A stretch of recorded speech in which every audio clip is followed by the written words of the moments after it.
नमस्कार, आवाज इंडिया में आप सभी का स्वागत है। मैं हूं सीमा। औरंगजेब पर दिए कथित तारीफ वाले बयान को लेकर आजमी को विधायक पद से हटाए जाने की मांग हर तरफ से उठ रही है और पूछा जा रहा है कि ऐसे बयान देने वाले नेताओं को देशद्रोही घोषित नहीं किया जाना चाहिए क्या? ये बात शिवा संगठन ने कही है। साथ ही कहा है कि जनता अब चुप नहीं बैठेगी और सवाल उठाया कि मुगलों के अत्याचारों को भूलना क्या इतिहास के साथ धोखा नहीं है। शिवा संगठन ने ऐलान किया है कि विधायक अबू आसिम आजमी पर जल्द कार्रवाई नहीं हुई तो राज्य भर में आंदोलन तीव्र तरीके से किया जाएगा। उन्होंने मुख्यमंत्री देवेंद्र फडणवीस से गुहार लगाई है कि देशद्रोहियों को सजा दिलाई जाए। जहां पर महाराष्ट्र का बजट सेशन जारी है, मुंबई में तो विधान भवन में आज एक अनोखा आंदोलन हुआ है, लेकिन ये आंदोलन एक अबू आजमी के कथित बयान के ऊपर हुआ है। क्या है पूरा मामला, हम जानेंगे कि आपने एक आंदोलन किया है एक ही घंटा पहले, क्या उसकी वजह है? जय शिवराय। मैं पूरे महाराष्ट्र को आज ये बताना चाहता हूँ कि हमारे जो दैवत है छत्रपति शिवाजी महाराज और छत्रपति संभाजी महाराज, ये किसी एक धर्म के लिए ही थे ऐसे कुछ नहीं, लेकिन जानबूझ के आज उनके ऊपर कुछ गलत बयान देना और उनके जो यहाँ छत्रपति संभाजी महाराज के जो यहाँ औरंगजेब ने हल किए, तो वो औरंगजेब का उदात्तीकरण यहाँ करना, इस मिट्टी में रहना, इस मिट्टी में खाना, इस मिट्टी में बड़ा होना और जो भी कुछ है वो उसका बड़प्पन यहाँ दिखाना, ये हरगिज हम कभी सहन नहीं कर सकते। आज हमारी सरकार से ये मांग है कि अबू आजमी जैसे एक देशद्रोही को, उसके ऊपर एक देशद्रोह का खटला अभी जारी होना चाहिए और जल्द से जल्द उसको गिरफ्तार करके उसको जल्द से जल्द बड़ी से बड़ी सजा दी गई चाहिए। और एक तरफ आपका एक मांग हुआ है, लेकिन ऐसे कई संगठन है आपके जैसे शिवप्रेमी, उन्होंने मांग उठाई है, लेकिन अबू आजमी का कहना है कि मैंने ऐसा कोई बयान दिया नहीं, किसी को ठेस पहुंचे, उनका कहना है। इतिहासकारों का ये मानना है। देखिए, आज वो पूरे डर चुके हैं, पूरा डर का माहौल उनके आगे पीछे दौड़ रहा है। हमारे यहाँ के पार्लियामेंट के मेंबर शेर की तरह आज पार्लियामेंट में दहाड़ लगा रहे, जो है महेश दादा लांडगे, उनके लिए भी हमने आज मुख्यमंत्री के पास एक मांग रखी है कि उनको भी Z+ सुरक्षा दी जाए, क्योंकि आज अगर वो कुछ भी कह रहे कि मैंने ऐसे कुछ बयान किया नहीं, लेकिन किसी के बारे में कुछ कहना नहीं, और जिन्होंने उनको जो तकलीफ आके दी, उनको यहाँ 40 दिन अत्याचार करके मारा, उनके लिए उनका जो बड़प्पन उनके मन में वो गलत है। और इस मिट्टी में अगर उनको रहना है तो इस मिट्टी से ही उनको एकजुट रहना है, अगर नहीं रहना है तो भारत छोड़ दे। विधायक अबू आजमी के बयान के ऊपर आपका संगठन आक्रामक हो चुका है, लेकिन उनका अगर माफीनामा आता है जाहिर तौर पे, आप माफ करेंगे या महाराष्ट्र माफ करेगा उनको?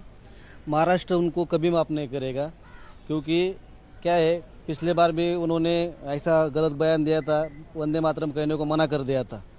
तो वो जो है उनकी जो नीतियाँ है, उनके पक्ष की जो नीतियाँ है वो पूरा भारत विरोधी है। तो इसलिए एक बार बयान देना और उस पर कोई भी माफ़ी मांग सकता है, लेकिन छत्रपति शिवाजी महाराज ऐसा विषय है कि वो सबके मन का विषय है, आस्था का विषय है, और उसके ऊपर आप बोलेंगे और उसके खिलाफ आप औरंगजेब जो है उनके बारे में अच्छा बयान देंगे, वो बोलेंगे कुशल प्रशासक है, लेकिन वो कुशल प्रशासक कैसा हो गया कि वो उसने अपने कुर्सी के लिए अपने बाप को मार दिया, अपने भाई लोगों को मार दिया, और उसके बाद वो कुर्सी पे बैठा। जब छत्रपति संभाजी महाराज को पकड़ने के लिए वो महाराष्ट्र में आया, तो आते आते उन्होंने वो हमारे हिंदू धर्म की जो मंदिरें है सब गिरा दी, हमारे माता बहनी को उन्होंने अत्याचार कर दिया। और छत्रपति संभाजी महाराज के बारे जो उनको पकड़ा तो इतने दर्द दिल से उनको ये किया, ख़त्म किया। 40 दिन लगातार उनके ऊपर अत्याचार किए, तो वो कैसे कुशल प्रशासक हो गया।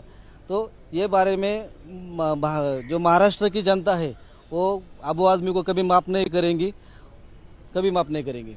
वो अगर कार्रवाई की मांग करेंगे तो आप किस प्रकार की मांग करेंगे अबू आजमी, या जो ऐसे कथित बयान करते हैं जिससे महाराष्ट्र की जनता को या शिवप्रेमियों को आहत होती है?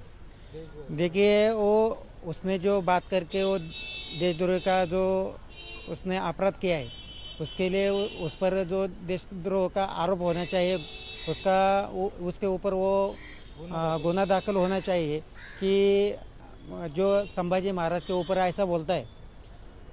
आप सब संगठन के हम जो सदस्य है, अध्यक्ष है महाराष्ट्र राज्य के और जो पुणे जिले का अध्यक्ष है, सब संगठन हमारे जो आसपास के जो संगठन है तो सबकी मांग है उस पर देशद्रोह का गुना दाखिल होकर उसको जेल होकर उस कड़ी से कड़ी सुनवाई उस पर हो जानी चाहिए। उनका भी एक स्पष्टीकरण आया है, खुलासा आया है कि महाराष्ट्र में 2 तरीके के कानून कैसे लागू हो सकते हैं, उनके ऊपर अन्याय हो रहा है, ऐसा उनका मानना है। तो कैसा अन्याय हो रहा है? जब आप बोल रहे हैं कि वो औरंगजेब एक कुशल प्रशासक था, वो समाज में उनका वो जो गद्दी पे बैठा था वो एक कुशल कैसा राजा हो सकता है? आप जो संभाजी छत्रपति धर्मेंद्र संभाजी महाराज के 40 दिन में हलाल करके मारा है वो, और उनके बाप और भाई को जो जेल में डालकर उनको मार सकता है, वो कैसा कुशल प्रशासक हो सकता है? उनकी तारीफ करना कौन सी बड़ी बात है? तो हम देख सकते हैं कि औरंगजेब की जो उनकी कहानी है वो दर्दनाक कहानी है, लेकिन महाराष्ट्र की जनता, शिव प्रेमी जनता उनको माफ नहीं करेंगे कि छत्रपति शिवाजी महाराज इनका जो अवमान महाराष्ट्र की जनता सहेगी नहीं। शिवबा संगठन या जो शिव प्रेमी है उनका भी यही मानना है। मैं विनोद कामले, वीडियो जर्नलिस्ट अमरीश लाड के साथ आवाज इंडिया, मुंबई।